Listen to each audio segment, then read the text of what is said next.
வணக்கம். மாநில செய்திகள் வாசிப்பவர் முகமது.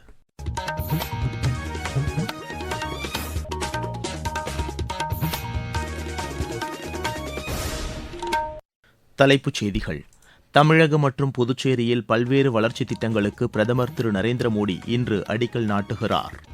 வளைகுடா நாடுகளில் நிலவி வரும் பதற்றமான சூழல் கவலையளிப்பதாக உள்ளது என்று வெளியுறவுத்துறை அமைச்சர் டாக்டர் ஜெய்சங்கர் கூறியுள்ளார். தமிழ் மொழி மற்றும் தமிழ் கலாச்சாரத்தின் மீது பிரதமர் கொண்டுள்ள பக்தியும் அன்பும் தமிழர்கள் அனைவருக்கும் பெருமையளிப்பதாக உள்ளது என்று மாநில ஆளுநர் திரு ஆர் என் ரவி தெரிவித்துள்ளார்.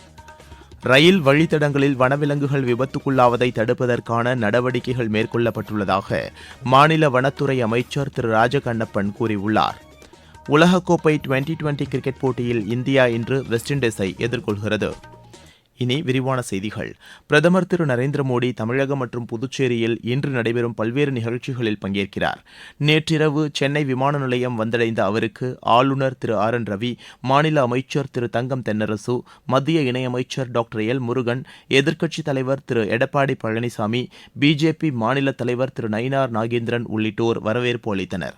புதுச்சேரியில் இன்று காலை 2700 கோடி ரூபாய் மதிப்பிலான பல்வேறு வளர்ச்சித் திட்டங்களுக்கு அடிக்கல் நாட்டுவதுடன் முடிவுற்ற திட்டங்களை தொடங்கி வைக்கிறார்.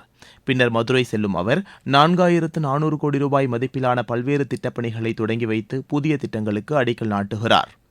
பல்வேறு ரயில்வே திட்டங்களையும் அவர் தொடங்கி வைக்கிறார். பின்னர் தேசிய ஜனநாயக கூட்டணியின் பொதுக்கூட்டத்திலும் பிரதமர் உரையாற்ற உள்ளார். பிரதமரின் தமிழக பயணம் மாநிலத்தில் உள்ள விவசாயிகள், மீனவர்கள், நெசவாளர்கள், பழங்குடியினர், தொழில் முனைவோர், தொழில்துறை தலைவர்கள் உள்ளிட்ட அனைத்து தரப்பினருக்கும் நம்பிக்கையை ஏற்படுத்தியுள்ளதாக ஆளுநர் திரு ஆர் என் ரவி தெரிவித்துள்ளார். அவர் வெளியிட்டுள்ள சமூக வலைதள பதிவில் பிரதமரின் தொலைநோக்கு பார்வை, கொள்கைகள் போன்ற வளர்ச்சிக்கான முன்னெடுப்புகள் மாநிலத்தின் முன்னேற்றத்திற்கு உறுதுணையாக உள்ளது என்று குறிப்பிட்டுள்ளார்.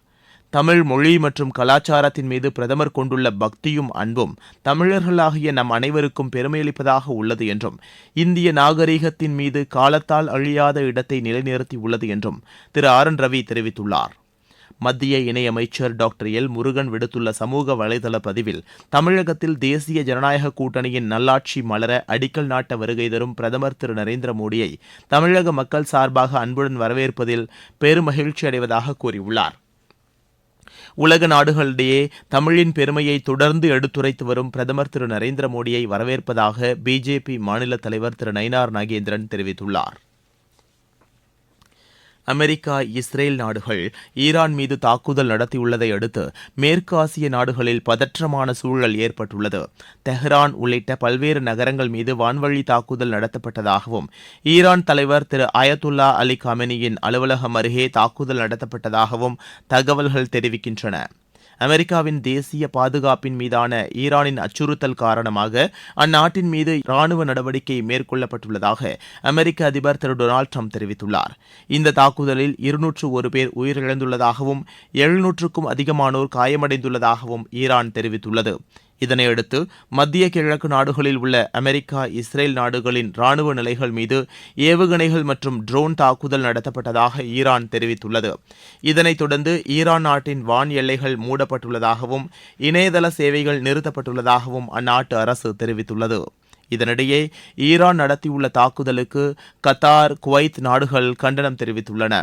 ஐக்கிய அரபு எமிரேட்ஸ், கத்தார் மற்றும் குவைத் நாடுகளுடன் அங்குள்ள சூழல் குறித்து வெளியுறவு அமைச்சர் திரு ஜெய்சங்கர் ஆலோசனை நடத்தினார். இது தொடர்பாக சமூக வலைதளத்தில் அவர் வெளியிட்டுள்ள பதிவில், வளைகுடா நாடுகளில் நிலவி வரும் பதற்றமான சூழல் கவலையளிப்பதாக உள்ளது என்று குறிப்பிட்டுள்ளார். அங்குள்ள இந்தியர்களின் பாதுகாப்பு குறித்து அந்தந்த நாடுகளின் தலைவர்களுடன் ஆலோசனை நடத்தியதாகவும், இந்தியர்களின் பாதுகாப்பு குறித்து தேவையான நடவடிக்கைகள் மேற்கொள்ளப்படும் என்று அந்த நாடுகள் உறுதியளித்துள்ளதாகவும் திரு ஜெய்சங்கர் தெரிவித்துள்ளார். ஐக்கிய அரபு எமிரேட் நாடுகளில் உள்ள இந்தியர்கள் பாதுகாப்பாக இருக்க வேண்டும் என்று அபுதாபியில் உள்ள இந்திய தூதரகம் அறிவுறுத்தியுள்ளது. தேவையின்றி வெளியே வரவேண்டாம் என்றும் எச்சரிக்கை விடுக்கப்பட்டுள்ளது. துபாயில் உள்ள தூதரகம் தொடர்ந்து செயல்பட்டு இது தொடர்பான தகவல்களை வெளியிட்டு வருவதாக கூறப்பட்டுள்ளது. இஸ்ரேலில் தங்கியுள்ள இந்தியர்கள் அங்குள்ள இந்திய தூதரகத்தின் ஆலோசனைகளை பின்பற்றுமாறும் அறிவுறுத்தப்பட்டுள்ளனர். அந்நாட்டிற்கு பயணம் மேற்கொண்டுள்ள இந்திய சுற்றுலா பயணிகள், வர்த்தகர்கள், செய்தியாளர்கள் உட்பட அனைத்து இந்திய வம்சாவளியினரிடமும் தொடர்பு கொண்டு வருவதாக இந்திய தூதரகம் தெரிவித்துள்ளது. சிரியாவில் உள்ள இந்தியர்கள் தேவையற்ற பயணத்தை தவிர்த்து பாதுகாப்பாக இருக்குமாறு டமாஸ்கஸில் உள்ள இந்திய தூதரகம் அறிவுறுத்தியுள்ளது. இந்நிலையில் வளைகுடா நாடுகளில் வசிக்கும் தமிழர்களின் பாதுகாப்பு குறித்து கவலை கொண்டுள்ளதாக முதலமைச்சர் திரு மு க ஸ்டாலின் தெரிவித்துள்ளார். இது தொடர்பாக அவர் வெளியிட்டுள்ள அறிக்கையில், புதுதில்லியில் உள்ள தமிழ்நாடு இல்லத்தில் கட்டுப்பாட்டு அறை அமைக்கப்பட்டுள்ளதாகவும் நிலைமை தொடர்ந்து கண்காணிக்கப்பட்டு வருவதாகவும் குறிப்பிட்டுள்ளார். அவர்களுக்கு தேவையான அனைத்து உதவிகளையும் வழங்க தமிழக அரசு தயாராக உள்ளது என்று முதலமைச்சர் தெரிவித்துள்ளார். வளைகுடா நாடுகளில் உள்ள தமிழர்களின் அவசர உதவிக்கு மாநில அரசின் சார்பில் 24 மணி நேரமும் செயல்படும் கட்டணமில்லா தொலைபேசி எண்கள் அறிவிக்கப்பட்டுள்ளன. இதனிடையே ஈரான், இஸ்ரேல் இடையே போர் நிலவி வரும் சூழலில் பல்வேறு நாடுகளில் விதிக்கப்பட்டுள்ள கட்டுப்பாடுகள் காரணமாக 410 விமான சேவைகள் ரத்து செய்யப்பட்டுள்ளதாக மத்திய சிவில் விமான போக்குவரத்து அமைச்சகம் தெரிவித்துள்ளது. நீங்கள் கேட்டுக்கொண்டிருப்பது மாநில செய்தி அறிக்கை. மக்கள் போற்றும் மத்திய பட்ஜெட். தமிழகத்தின் ரயில் மேம்பாட்டு திட்டங்களுக்கு 7611 கோடி ரூபாய் நிதி ஒதுக்கீடு. சென்னையிலிருந்து ஹைதராபாத் மற்றும் பெங்களூருவுக்கு புல்லட் ரயில் வழித்தடம். தென்னை விவசாயிகளுக்கான ஊக்குவிப்பு திட்டம். ஆதிச்சநல்லூரில் சர்வதேச தரத்திலான கலாச்சார மையம். பொதிகை மலையில் மலையேற்றத்திற்கான வழித்தடம். பழவேற்காடு ஏரியில் பறவைகள் காட்சி மையம். மாவட்டம் தோறும் மகளிர் விடுதிகள். தமிழகம் மட்டுமின்றி நாடே போற்றும் மத்திய பட்ஜெட். வளர்ச்சியடைந்த இந்தியாவிற்கான பயணத்தில் மோடி அரசு. தொடரும் சீர்திருத்த நடவடிக்கைகள். தமிழகத்தில் அடிப்படை கட்டமைப்பு வசதிகள் மேம்படுத்தப்பட்டுள்ளதாக மாநில ஆதிதிராவிடர் நலத்துறை அமைச்சர் திரு மதிவேந்தன் தெரிவித்துள்ளார். நாமக்கல் மாவட்டம் ராசிபுரத்தில் 2.5 கோடி ரூபாய் மதிப்பீட்டில் பல்வேறு திட்டப்பணிகளை தொடங்கி வைத்து அவர் பேசினார். தேர்தல் நேரத்தில் வழங்கப்பட்ட வாக்குறுதிகள் அனைத்தும் நிறைவேற்றப்பட்டுள்ளதாக அவர் கூறினார். ரயில் வழித்தடங்களில் வனவிலங்குகள் விபத்துக்குள்ளாவதை தடுப்பதற்கான நடவடிக்கைகள் மேற்கொள்ளப்பட்டுள்ளதாக மாநில வனத்துறை அமைச்சர் திரு ராஜகண்ணப்பன் தெரிவித்துள்ளார். கோவையில் நேற்று செய்தியாளர்களிடம் பேசிய அவர், மதுக்கரை ரயில் வழித்தடம் அருகே உள்ள வனப்பகுதியில் யானை உள்ளிட்ட வனவிலங்குகளின் நடமாட்டத்தை ட்ரோன்கள் மூலம் கண்காணிக்கும் பணிகள் மேற்கொள்ளப்பட்டு வருவதாக தெரிவித்தார்.